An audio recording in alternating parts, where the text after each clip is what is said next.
আপোনালোক সকলোলৈকে মোৰ হিয়া ভৰা নমস্কাৰ আৰু কৃতজ্ঞতা জ্ঞাপন কৰিছোঁ। অসমৰ বিভিন্ন স্থানৰ পৰা আহি আপোনালোক আজি একত্ৰিত হৈছে।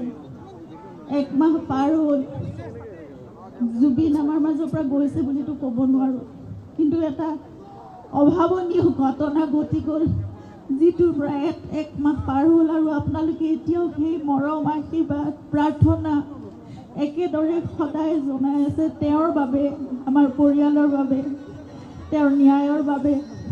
যি ঘটিছিল সেই সকলোবোৰ আমি ভালদৰে জানিব লাগিব, সঁচাটো জানিব লাগিব। সেই সকলোবোৰৰ বাবে আপোনালোকেও এখন যুদ্ধ কৰি আছে, আমিও পৰিয়ালৰ সকলোৱে আমি জানিব বিচাৰিছোঁ আচলতে সঁচাকৈ সেই দিনটোত জুবিনৰ লগত কি হৈছিল। আমাৰ মাজতো বহুত অন্তৰ্দ্বন্দ্ব চলি আছে, ইয়াৰ ভণ্টিও আছে লগত, আৰু আমি সকলোৱে বুজি পাওঁ আমাৰ অন্তৰৰ ভিতৰত কি চলি আছে। তাৰ উত্তৰ নিশ্চয় আমি পাম। এক আস্থাৰে, শান্তিৰে, ধৈৰ্যৰে আমি অপেক্ষা কৰিছোঁ। নিয়মত হওক, শুদ্ধভাৱে হওক, পানী নসৰকাকৈ যি বিচাৰ হ'ব লাগে সেয়া বিচাৰ হওক, কিন্তু তাৰ লগে লগে আমি জুবিনকো অমৰত্বত আমিয়ে দিব লাগিব। আমিয়ে সদায় আমাৰ মাজত জুবিনক কঢ়িয়াই লৈ ফুৰিব লাগিব, আৰু জুবিন আমাৰ মাজত সদায় তেওঁ যেনেদৰে আছিল তেনেদৰে সদায় থাকিব লাগিব। তেওঁৰ আদৰ্শ, তেওঁ যেনেদৰে গোটেই অসমখনক, গোটেই উত্তৰ পূৰ্বাঞ্চলক ভাল পাইছিল, সমগ্ৰ মানৱ জাতিক ভাল পাইছিল, প্ৰকৃতিক ভাল পাইছিল, জীৱ জন্তু পশু পক্ষী সকলোকে, গছ গছনি যেনেদৰে ভাল পাইছিল, সকলোকে আমি তেনেদৰে মৰম আমাৰ মাজৰ পৰা দি যাব লাগিব। আমি ভাবিব লাগিব যে আজি এজন জুবিন নহয়, আমাৰ মাজত কোটি কোটি জীৱ জুবিনৰ, আমাৰ সকলোৰে আত্মাত জুবিন জীয়াই আছে, আৰু সকলোতে জুবিনে আমাৰ আত্মাত এতিয়া নিগাজিকৈ এক স্থান গ্ৰহণ কৰিছে। এখন ঘৰ পাতি বহিছে, আমাৰ সকলোৰে আত্মাত জুবিন জীয়াই থাকিব এতিয়া। গতিকে গোটেই বিশ্বজুৰি জুবিনক ভাল পোৱা সকলোৰে মাজত, কোটি কোটি লোকৰ মাজত জুবিন জীয়াই থাকিব এতিয়া। গতিকে আমি জুবিনৰ প্ৰতিটো কাম আমি তেনেদৰে আগবঢ়াই নিম। আমি সংকল্পবদ্ধ হ'ব লাগিব। আৰু মই ভাবিছোঁ যে জুবিনৰ জন্মদিন আহি আছে, অহা নৱেম্বৰ মাহৰ 18 তাৰিখে 53 বছৰ সম্পূৰ্ণ কৰিলেহেঁতেন তেওঁ, কিন্তু এতিয়াও চলি যাব তেনেদৰে, সদায় থাকিব। আমি দৃঢ় প্ৰতিজ্ঞ, মই দৃঢ় প্ৰতিজ্ঞ, আমাৰ পৰিয়ালটো, আপোনালোক সকলো, আমি একেলগে জুবিনক সদায় আমাৰ মাজত জীয়াই ৰাখিম। আৰু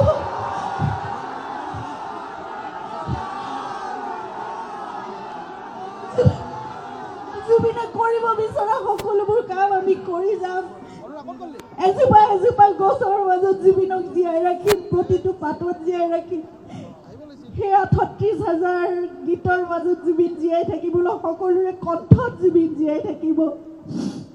জুবিনৰ সকলোবোৰ গীত, তেওঁ লিখা, তেওঁ কম্প'জ কৰা সকলোবোৰ গীত আমাৰ বহুত পলম হ'ল, কিন্তু এতিয়াৰ পৰা আমি চেষ্টা কৰিম যে সেই সকলোবোৰ যাতে আমি শৃংখলাবদ্ধভাৱে আমি ৰাখি যাব পাৰোঁ আমাৰ ভৱিষ্যত প্ৰজন্মৰ বাবে।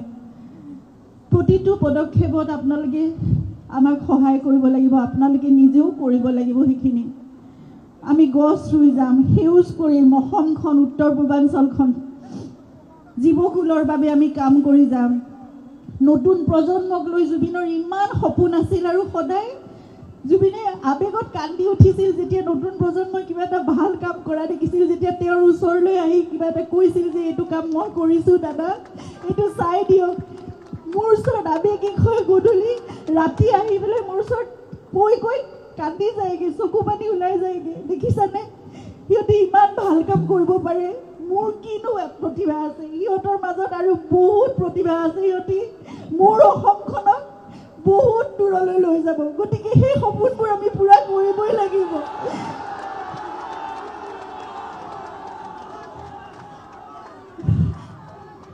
সকলোৰে আশীৰ্বাদ আশীৰ্বাদ, সকলোৰে মৰম, সকলোৰে আৱেগ ইমান জড়িত হৈ আছে জুবিনৰ লগত, গতিকে নিশ্চয় আমি সেইখিনি কাম কৰিব পাৰিম। নতুন প্ৰজন্মৰ জুবিনৰ সপোনবোৰক কঢ়িয়াই দিব মোৰ বিশ্বাস আছে। মোক মাত্ৰ আপোনালোকৰ পৰিয়ালৰ এগৰাকী বুলি ভাবিব, আপোনালোকৰ জীয়ৰী, আপোনালোকৰ বোৱাৰী, আপোনালোকৰ ভগ্নী যি বুলি ভাবে, বন্ধু বান্ধৱী যি বুলি ভাবে, মোক মাত্ৰ আপোনালোকৰ পৰামৰ্শ লাগিব, উপদেশ লাগিব, আগবাঢ়ি যাবলৈ মোক সেইখিনি সহায় সহযোগিতা সদায় লাগিব। মোক আশীৰ্বাদ কৰিব, আমি একেলগে জুবিনৰ সকলো সপোন আমি আগবঢ়াই লৈ যাম। আৰু আপোনালোকৰ এইখিনি সাহস হাজাৰ হাজাৰ লোকৰ মোৰ ওপৰত আশীৰ্বাদ মৰম আছে কাৰণে আজি এটা মাহ মই আপোনালোকৰ মৰমৰ মাজতে জীয়াই আছো, মই থিয় হৈছো, আহি ইয়াত উপস্থিত হ'ব পাৰিছো। নহ'লেতো আমাৰ ঘৰখন থান বান হৈ যোৱাৰ দৰে হৈছিল, কিন্তু তথাপিতো আমি একেলগে আজি আপোনালোকৰ আগত থিয় হৈছো, কাৰণ আপোনালোকে আমাৰ শক্তি, আপোনালোকে আমাৰ সাহস। আমি মুঠতে একেলগে কাম কৰি জুবিনক সদায় আমাৰ মাজত জীয়াই ৰাখিম। মই প্ৰতিশ্ৰুতি দিছোঁ, মই সংকল্পবদ্ধ হৈছোঁ, আপোনালোকে মোক মাত্ৰ আশীৰ্বাদ দিব আৰু